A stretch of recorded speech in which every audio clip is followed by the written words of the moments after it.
Codificación RLE, presentado por Juan Sebastián Arias, Juan Camilo Durán y Laura Camila Hernández. Es una forma muy simple de compresión de datos sin pérdidas, en el cual las secuencias en las que el mismo valor de datos se producen muchos elementos de datos consecutivos se almacenan como un único valor de datos. Esta codificación puede hacerse a una cadena de caracteres o a matrices de datos. Por esto es comúnmente utilizado en compresión de imágenes.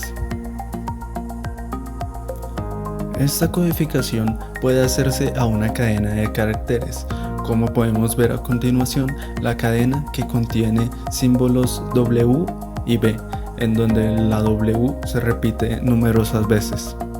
También puede hacerse a partir de matrices de datos, como podemos ver en la siguiente matriz. Como ya habíamos mencionado anteriormente, esa codificación es comúnmente utilizado en la compresión de imágenes. Para el ejemplo, tenemos una imagen monocromática, que por definición solo cuenta con dos colores. Por lo tanto, se puede codificar un punto de la imagen en un solo bit para ganar espacio en la memoria.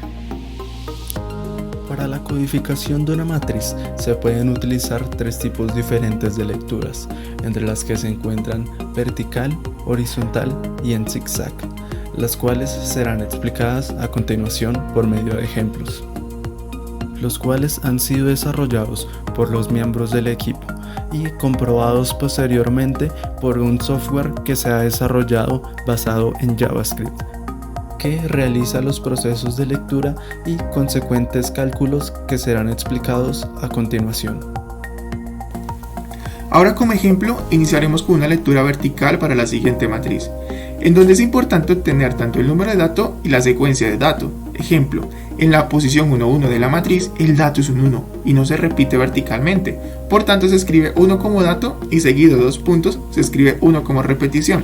Este proceso se debe realizar para cada dato de la matriz. Entonces, como es una lectura vertical, luego de verificar las repeticiones del dato carácter 1, se procederá al siguiente paso, que sería el 2, y se verificaría las repeticiones que contiene, lo cual para este caso también sería 1. Este proceso se sigue repitiendo por la columna hasta llegar hasta la última fila, el cual sería la posición 5,1, que contendría el carácter 2. Se procede a verificar sus repeticiones y se continúa con el proceso. Cuando se llegue al final de las filas de la columna, se empieza a leer los datos de la primera fila de la siguiente columna. Para nuestro caso sería la primera fila de la segunda columna, cuyo carácter sería 10 y sus repeticiones son 1, y por tanto se continúa hasta la siguiente fila de la segunda columna. Este proceso de cambios de filas y columnas se debe realizar hasta el último dato de la matriz, que sería el 5, es decir, la última posición de la fila y la columna de la matriz, si el caso lo conlleva. Entonces, nuestro segundo paso es identificar el número de bits necesarios para representar el dato más grande y de igual forma identificar el mayor número de secuencias o repeticiones de un dato, para después conocer la cantidad de bits necesarios para la representación de estos dos.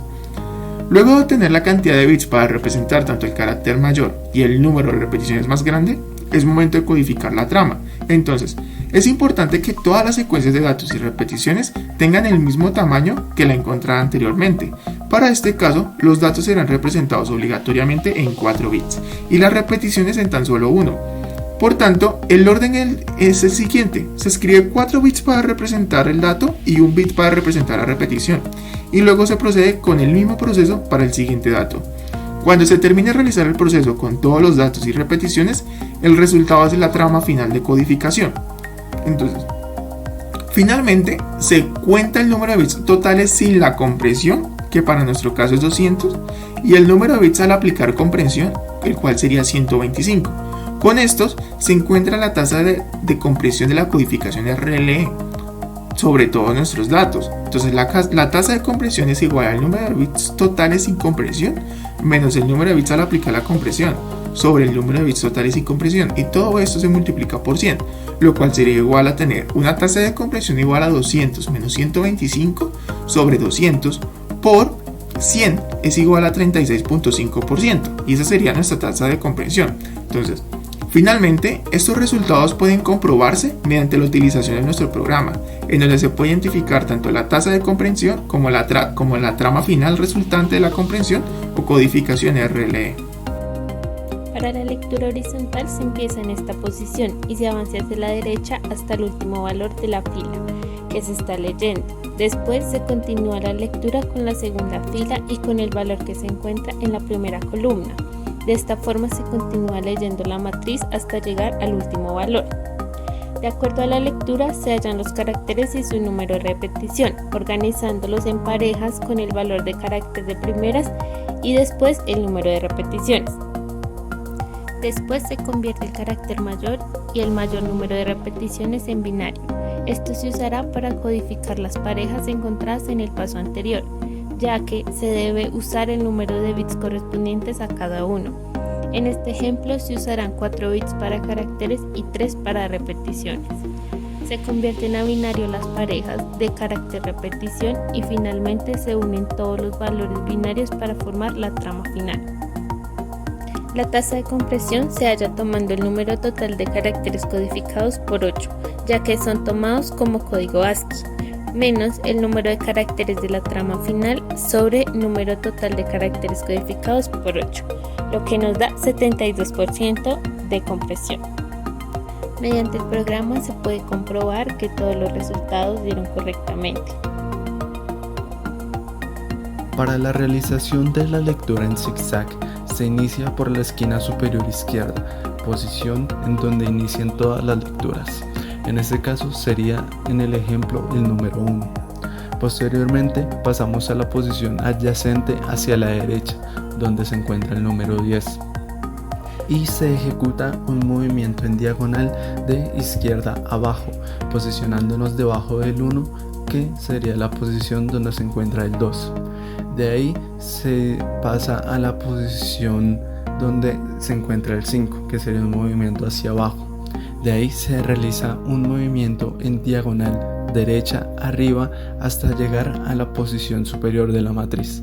De ahí se reiniciaría el ciclo nuevamente, moviéndose a la derecha y realizando una diagonal hacia abajo a la izquierda. Así iríamos recorriendo toda la matriz para leer cada uno de sus valores. Una vez realizada la lectura en zigzag, pasaremos a organizar estos valores en la siguiente estructura, la cual en la izquierda podemos observar el valor del símbolo seguido de 2 puntos y el número de repeticiones que ésta tiene. Entonces, siguiendo el ejemplo, 1 está repetido una vez, 10 está repetido una vez, 2 está repetido una vez, y así podemos seguir con la lectura. En este caso, por ejemplo, llegamos hasta la parte donde hay un 10 que se repite 2 veces y un 5 que se repite 2 veces. Estas serían las repeticiones que podemos encontrar en esta matriz. Teniendo la anterior estructura definida, pasaremos a ubicar el carácter mayor. En este caso será el número 13 y será representado por 4 bits. Luego encontramos el número mayor de repeticiones, que en este caso es el número 2, que lo podemos representar con 2 bits. Luego pasaremos a transformar la anterior estructura que teníamos a sus respectivos valores en binario, teniendo en cuenta que se deben representar el valor en 4 bits y las repeticiones en 2 bits. Finalmente, concatenando esta estructura de bits de valor repetición, obtendremos la trama final, de la cual con la siguiente expresión podemos hallar la tasa de compresión, multiplicando el número de símbolos originales que teníamos por 8, dado que esta es la cantidad de bits que necesitaríamos para representar cada uno de ellos, menos 126, que es el número de bits resultantes, y todo esto dividido entre 25 por 8, lo cual nos da una compresión del 37% para esta lectura. El ejemplo anterior se puede comprobar utilizando la página web desarrollada en JavaScript. La URL de esta página se encuentra en la descripción del video. Finalmente, hemos podido comparar la efectividad en la tasa de compresión para cada método de lectura y concluimos que para este caso el método de lectura más eficiente fue la lectura horizontal, porque a mayor número de repeticiones, mayor tasa de compresión. Gracias.